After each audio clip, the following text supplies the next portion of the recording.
Okay, well, welcome to this session. We're going to talk a little bit about the Truffle suite of tools, and in particular, we're going to talk about core Truffle. We have some guests with us here from the actual Truffle team. We have the founder, Tim Coulter, here, and we also have Nick D'Andrea, who's done an extensive amount of work with Truffle, huge benefit to the team. And so I want to kind of talk through, maybe you guys can give us a little background on how Nick has joined the team, and Tim, where Truffle actually came from. And then we'll get into a little bit of a demo and show people how to actually use this tool. Yeah, so I created Truffle a long time ago now, it feels like, three and a half years ago, just to figure out a need, just to try to find a way to build blockchain applications. It built over time into a very popular development tool. When it came time to hire somebody, Nick came up. I know that you were part of the community, Nick, but how did you get my attention? How did that work?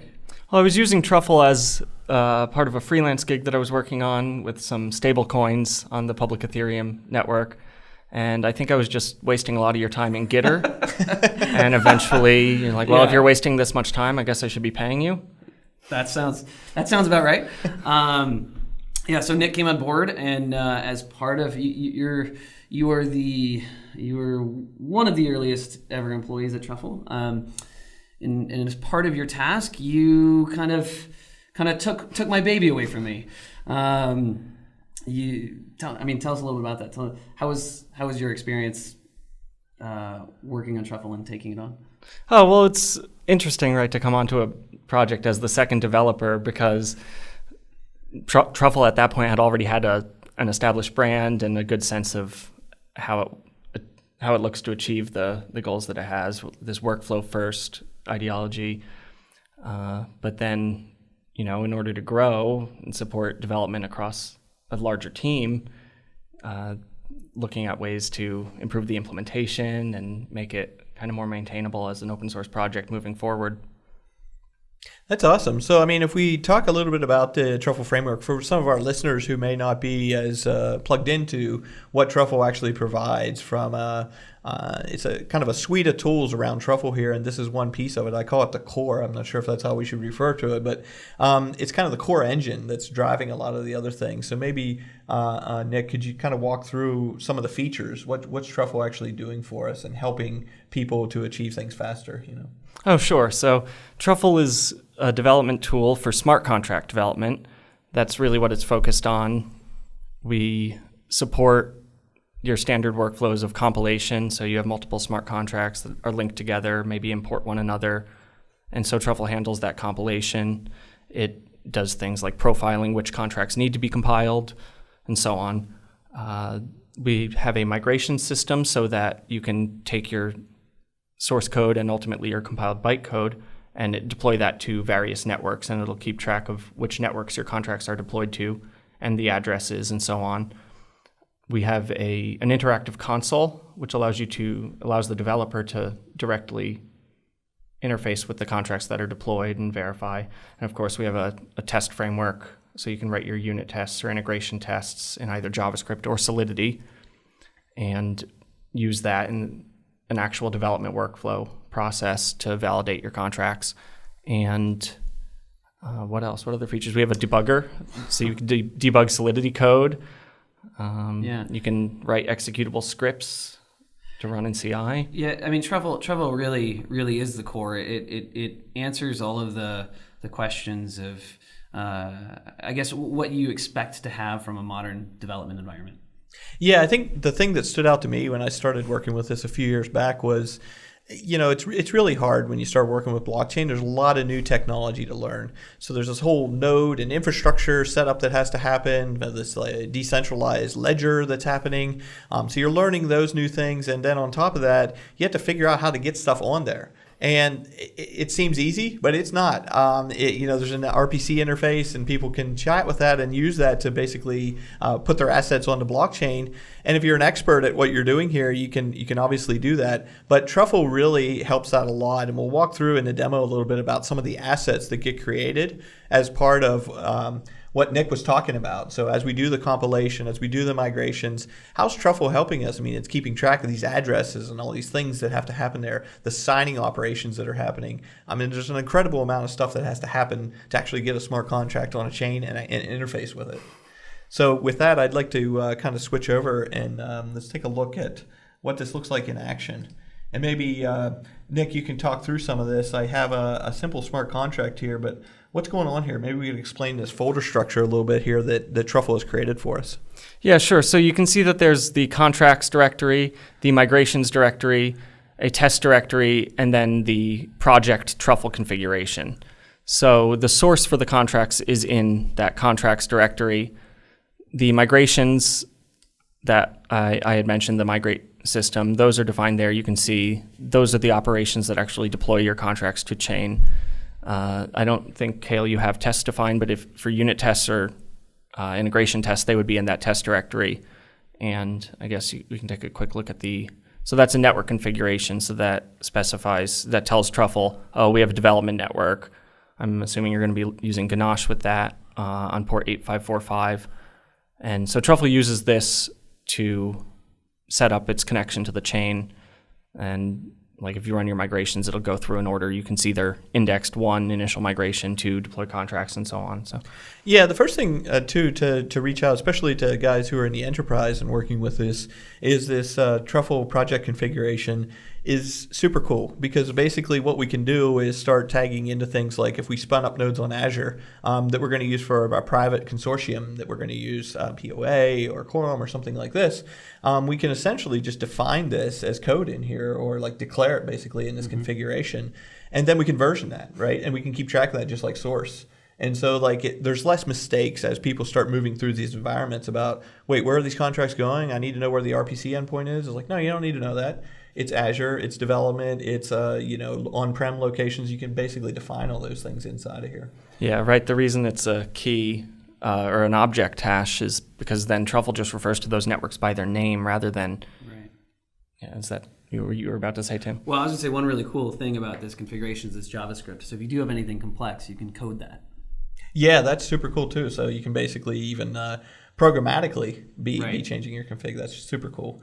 So the other thing I wanted to kind of walk through was, you mentioned Ganache. So as developers start working with blockchains, it's kind of a hassle to go have to set up a big blockchain and do a bunch of stuff. And there's this tool called Ganache that we talk about in another session. But from a developer standpoint, when I'm sitting down, I wrote my smart contract here. So all I really had to do was create the Solidity file, which is just pure Solidity. And then I created this deployment file over here, which is basically telling Truffle how to deploy this contract, or which contract I want to deploy, and the ordering and all these kind of things that we can do there. But the big thing, I was like, so where's Ganache? I know in some of our demos we show things like where we do a Truffle dev. So if I run Truffle dev or Truffle develop here, after a few seconds, you can see a bunch of stuff come on the screen. Nick, could you kind of what's happening here? What is this? Sure. So for those of you who have eaten a truffle before, the inside of a truffle is Ganache. So Ganache is a one-click blockchain, personal development blockchain. It acts like a blockchain without doing any of the consensus or protocol layer interactions, but it provides a feature. Well, I won't get into it too much, but I'll save that for the other session. But basically, it acts like Ethereum very closely. It acts like the Ethereum virtual machine so that you can send transactions to it. And Truffle uses this because it gives a rapid turnaround time. So in Truffle Develop, what's going on is we're running a background process that's just a Ganache core, Ganache CLI, running in the background, and it does an IPC cluster, inter-process communication cluster. So when you run Truffle Develop, it either connects to an existing background process for Ganache, or it spins up the new one. And from there, you have this knowledge of your Truffle project as it's running, and any transaction you send in the console will go to that background process. Yeah. So go ahead. No, go ahead, Tim. Truffle Develop was a really cool idea. It was Nick's idea. The one great thing about it is that when you download Truffle, you don't have to download anything else. You're really given everything that you need in order to develop on the blockchain. So your compiler ships with Truffle, your testing instance and development instance of the blockchain ships with Truffle, and I think that's one of the first things you did when you came on board. Yeah, right after formalizing the artifacts format. Yeah. So Nick, I mentioned. I don't think I mentioned it well enough early on. Like Nick took the reins on Truffle development and really made Truffle what it is today. Oh, thanks, Tim. So while you guys were talking, I went ahead and so we showed Truffle Dev there, which basically spun this up. I just used the alternative using Ganache CLI. So I just passed this one in here, and you can see that it created my accounts for me, my private keys, and it's listening on port 8545, which, as we know, when we looked at our config, this is the port that we're expecting to be deploying to or using for this. So, once we get to this point, I guess the other thing that would be interesting to talk about is sort of the debugging feature. So as we start to do things like you mentioned compilation, so if we do a compile here, we're basically going to use this network configuration to know which blockchain, it's Ganache, and it's basically created this build directory. Now what's going on over here? What are these things for? So we call those artifacts. So each one of those corresponds to a contract type, and it has all of the information that Truffle needs to allow you to interact with your contracts, really allow you to do anything that Truffle supports. But these are also useful on the front end if you want to build your front end application. For instance, in Drizzle, you can use these Truffle artifacts directly or strip out some fields you don't want. But yeah, that's Truffle's data storage. Yeah, I think the big thing here that stands out when I was working with this to begin with was the fact that if I did this myself, like if I didn't have Truffle and I went out and used the Solidity compiler to compile to bytecode, and then I had to do my signing operation, and I had to keep track of an ABI file and all these kind of things. Yeah. So I think Truffle is really where that becomes really powerful, because these asset files you're talking about kind of make that seamless for a developer. So he's not messing around with that stuff. He's actually writing code. Which is what he should be doing, not messing around with how do frameworks work, kind of thing. All you have to worry about is, compiling your contracts or writing your contracts and then deploying them. You don't have to worry about the kind of the plumbing that finally gets your application going. Nice. So if we do the Truffle Migrate, as you mentioned about the migrations, we have that script over there called deploy contracts that's going to do this. Maybe explain a little bit about what we just saw on the screen there, so when we did that migrate. Sure. So Truffle's migration system uses a special purpose contract called migrations, which keeps track of the state of your application on a particular network. So you can think of it like a database table, like most, what is it called? Last completed migration. So you have 2 migrations defined in your application here. So it ran the first one to create that migrations contract. Then it saved that first line saving successful migration to network there. That's just saying last completed migration was number 1. And then we go ahead and deploy our simple storage contract, and then we tell the migrations contract that was completed. And so now Truffle, if this were a public network, not a local Ganache instance, but you could share this with other developers and they would connect to your migrations instance, see, oh, this is a fully deployed application. You can interact with the simple storage contract. It's available, and so on. I guess we'll see that with Truffle Console now. Sure, and just to revisit, the smart contract in this case is very simple. It's basically in the constructor, we're setting a stored data value to 7, and then we have a getter and a setter to allow us to retrieve and set that operation. So Another part of Truffle I wanted to kind of touch on that you mentioned earlier was this console, this interactive console that allows developers to use this. So don't even think about like a debugging feature, but I use it kind of like debugging, because as I build my contract, I make assumptions about, I think I've written my code the right way. This is what I expect to see out of it. And one of the things we use this a lot for is if we did something like this.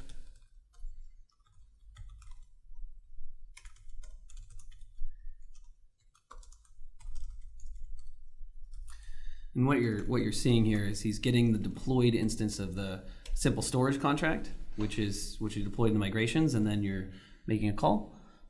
Yeah, so essentially I just called that get function up here, which should return the stored data, which should be 7 because we haven't touched it yet. So we see that 7 there now. What's interesting is it starts to blend over into the debugging. So if I do a set here, and we'll set it to 42, what happened there? What is this, Nick? What's all this stuff I see on the screen here now? This is the. Well, could we pause for a second because there's a. Okay, keep going. No, keep going. Sorry. That's okay.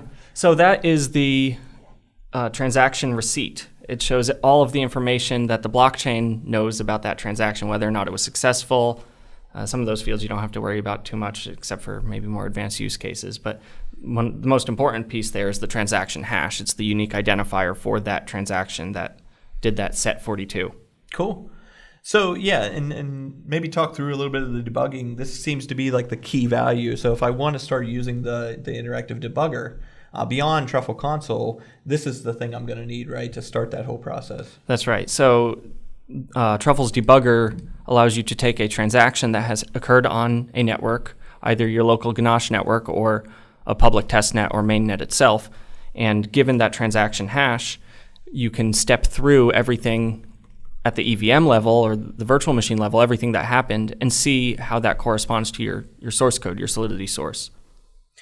Yeah, so what I did there is just took the smart contract and took that transaction hash.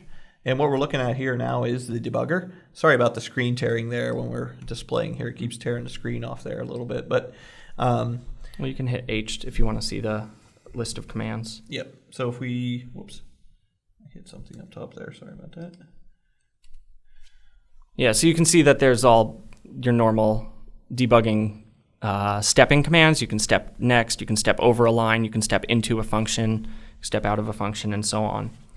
That's cool. So like if we were taking this as a real use case, let's say I didn't know what I was doing here and I'm debugging this. If I keep hitting enter, it looks like I'm just keep stepping through. Yeah, when you hit enter, it runs whatever the last command. So if you were stepping over and you hit enter, you'll continue stepping over. But by default, it's step next, which just means step to the next part of the code. Cool. So how would I look at this? So like right now we're stalled here. We're in a function here called set, and we passed in a value. How could I inspect that value? Well, you can type V if you want to see all of the variables. Or you can type colon and then a JavaScript expression containing any of these variables, and you can look at that on screen. So in this case, basically we passed 42 in there. We can see that the value variable here, or this parameter, is actually set to 42. So proving that we can actually trace this thing through with this debugger. Yeah. So I think that's outstanding. It feels, we come from Microsoft and like Visual Studio and all these nice kind of debugging tools. I think Truffle is really starting to fill this void of like making this consumable. Yeah. I mean, when I started in 2015, like, understanding what happened in the code, you just didn't get that. Like, we're finally to the point where you can step through your code and go, oh yeah, that's what the value is, and that's why it's wrong, and save yourself 2 days of really trying to figure it out. Yeah, this is super outstanding. So thanks, guys. I really appreciate you guys coming by and talking to our listeners about Truffle, the tools that are a part of this suite, in this case, Core. And Nick, really appreciate your insights here on how to use this tool and kind of where it came from. Yeah, Cal, thank you very much for having us. I really appreciate it. Yep.